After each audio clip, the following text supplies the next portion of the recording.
Good morning student. Class 9 में social science में lecture number 7 है आज, चैप्टर 2 का। इसके पहले जो है लेक्चर के माध्यम से आपको इस पार्ट में जो है बहुत सारी चीज़ों को बताया गया है। आज हम लोग जो है रूसी क्रांति के बारे में,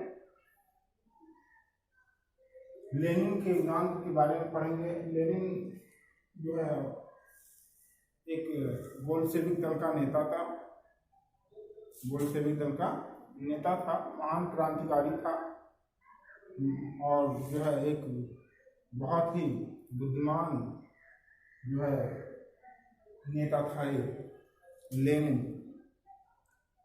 तो लेनिन का जो पूरा नाम था वो था Vladimir Ulyanov Lenin. Vladimir Ulyanov Lenin.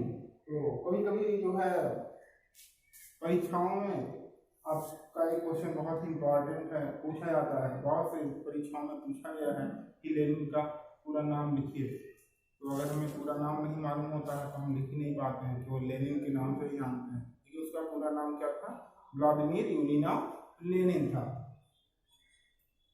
तो इसके योगदान को हम पढ़ेंगे। रूसी क्रांति में लेनिन का क्या योगदान था।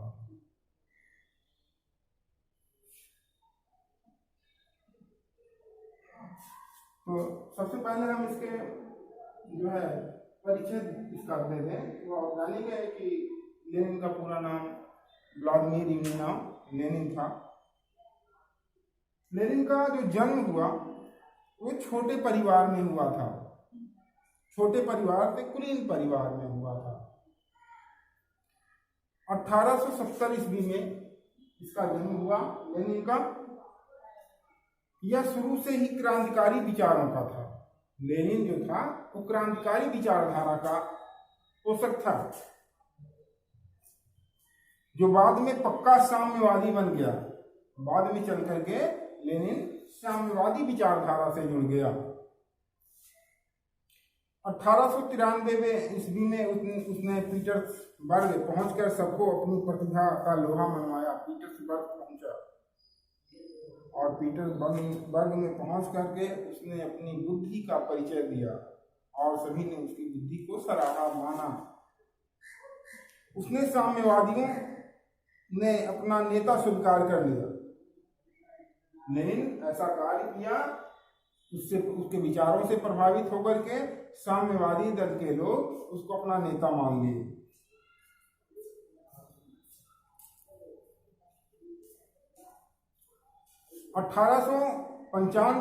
ईस्वी में उसे फिर बंदी बना लिया गया तथा बाद में उसे साइबेरिया की जेल में तबादला कर दिया गया, साइबेरिया भेज दिया गया इसको।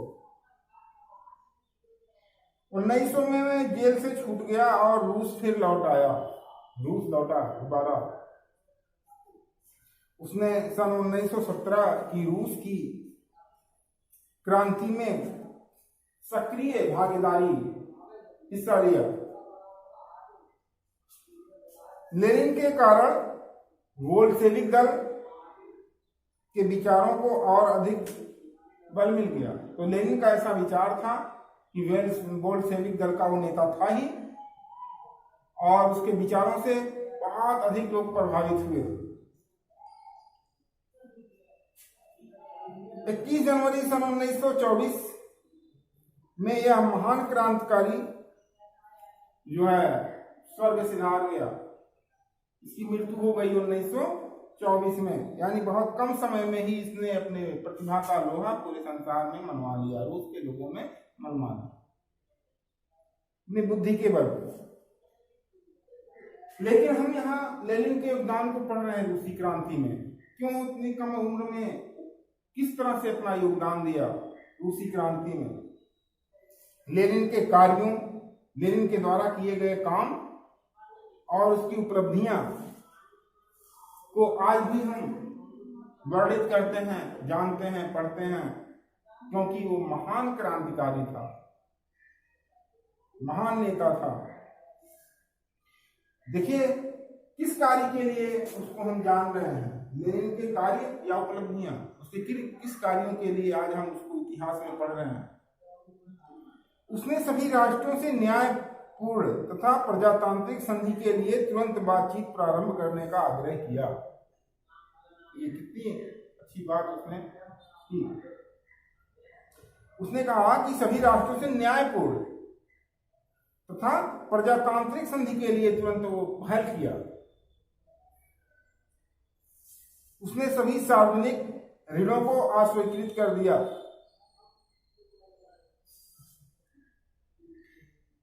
लेनिन ने सभी निजी कारखानों को अधिग्रहित करके उसे सरकारी घोषित कर दिया। जब सरकारी घोषित कर दिया तो यानी सभी का है, निजी मतलब प्राइवेट हो गया, एक आदमी का हो गया, लेकिन सरकारी सभी का हो गया। ऐसा किया उसने।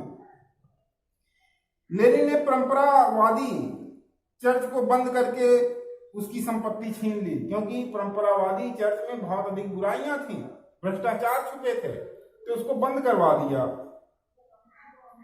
और उसकी संपत्ति छीन ली सामान्य जनता के लिए। उसने सभी के लिए कार्य करना आवश्यक बनकर एक नई अर्थव्यवस्था का सूत्रपात किया। सभी के लिए काम देना, सभी के लिए रोजगार देना, सृजित करना और एक नई तरह की अर्थव्यवस्था को जन्म दिया लेनिन ने। उसने जमींदारों की भूमि उनसे छीन ली और सामान्य लोगों में बांटा, जिनके पास भूमि नहीं थी, जो कृषक थे, जो मजदूर थे, उनमें वो भूमि बांटा।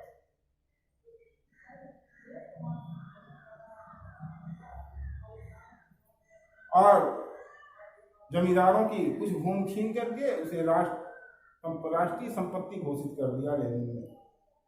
उसने सभी पुराने कर्मचारियों को नौकरी से निकाल बाहर किया, जो पुराने रिटायर थे वो बाहर किया, नए लोगों की भर्ती किया।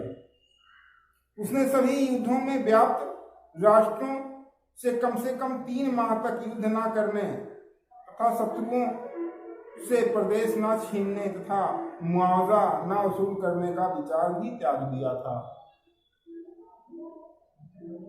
लेनिन ने उत्पादन तथा क्रय विक्रय की संपूर्ण व्यवस्था को मजदूरों के हाथों सौंप दिया, क्योंकि वो मजदूर दल का नेता था। लेनिन मजदूरों के हित के लिए कार्य करना चालू किया। युद्ध बंद हो जाने से सभी राष्ट्र प्रसन्न हो गए, खुश हो गए, खुशहाल हो गए। युद्ध बंद हो गया। कौन चाहता है युद्ध होना? कोई चाहता है? सब लोग चाहते हैं कि युद्ध ना हो, युद्ध टल जाए। युद्ध होने से बहुत हमें नुकसान, क्षति होती है, हम बहुत साल पीछे चले जाते हैं। तो लेनिन युद्ध बंद हो गया तो सभी राष्ट्र खुश हो गए।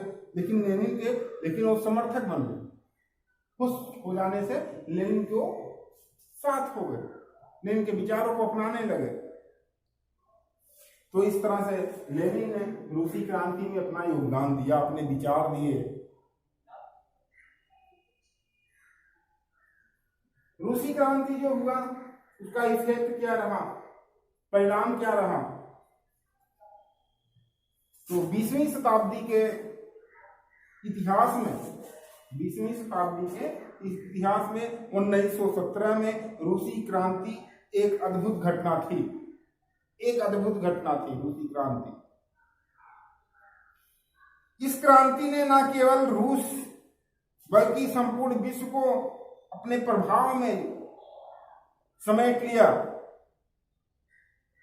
प्रभावित किया। रूसी क्रांति ने पूरे विश्व के समस्त देशों को प्रभावित किया। ऐसी क्रांति थी, इसलिए इसको जो है अभूतपूर्व घटना कही जाती है। इस क्रांति के जो परिणाम थे वे दूरगामी थे, दूर की सोच वाले थे और एक युग को खत्म कर देने वाले और नए युग की शुरुआत करने वाले विचारों से प्रभावित था रूसी क्रांति। तो रूसी क्रांति का जो परिणाम रहा कि रूस में सदियों से चले आ रहे स्वेच्छाचारी यानी अपनी इच्छा से या निरंकुश राजा का अंत हो गया। ये परिणाम निकला कि रूस में जो क्रांति हुई उसका परिणाम ये हुआ कि जो राजा था, अत्याचारी था, निरंकुश था, उसका अंत हो गया। ऐसे शासन का सफाया हो गया पूरी तरह से। और क्या परिणाम हुआ? रूस की क्रांति ने किसानों तथा श्रमिकों का शोषण समाप्त कर दिया। इसके पहले रूस में किसानों का शोषण होता था बहुत जम के, लेकिन क्रांति के बाद जो परिणाम निकला कि अब जो है रूस में जो भी किसान हैं, मजदूर हैं, वे अपना जीवन अपने तरह से जी सकते हैं, उनका शोषण बंद हो गया। अब जात वर्ग, सामंत एवं चर्च की शक्ति का अंत हो गया। चर्च में की जो बुराइयां थी, भ्रष्टाचार था चर्च में, वे सभी अंत हो गए, उसकी बुराइयां खत्म हो गई, दूर हो गई, तथा देश से पूंजीवाद व्यवस्था समाप्त हो गया। पूंजीवादी अर्थव्यवस्था थी कि अपनी अपनी पूंजी की ओर बनाओ, सामान्य लोगों का कोई ख्याल न रखो, ऐसी व्यवस्था ही समाप्त हो गई। कहाँ पे? रूस में। तो रूस की भांति अनेक सरकारों ने शिक्षा देने का भी पवित्र कार्य चर्च से छीनकर अपने हाथों में ले लिया। पहले शिक्षा देने का कार्य चर्च के लोग, चर्च से जुड़े लोग किया करते थे, लेकिन सरकार ने अब क्या किया क्रांति के बाद कि उनसे अधिकार ले लिया, चर्च के लोगों से, चर्च से जुड़े हुए लोगों से शिक्षा देने का अधिकार ले लिया और अपने हाथों में ले लिया कि शिक्षा हम अपनी तरफ से देंगे। उन्होंने जनमानस को साक्षर बनाने का अपना लक्ष्य रखा। सरकार ने अब क्या किया कि सामान्य जनता को साक्षर करने का, पढ़ाने लिखाने का अपने बल पे जो है उठाया कदम।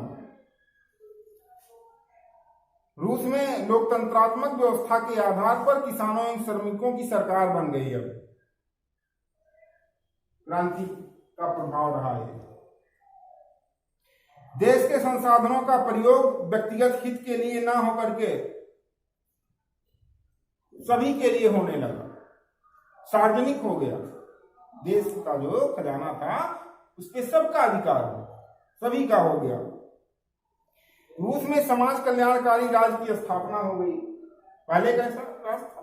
समाज का कल्याणकारी नहीं था, केवल राजा के लोग, उसे उनके रिश्तेदार, उनके परिवार ही लोग अपना कल्याण चाह रहे थे। लेकिन अब क्या हुआ कि अपना कल्याण छोड़ करके पूरे देश का कल्याण की बात कही गई।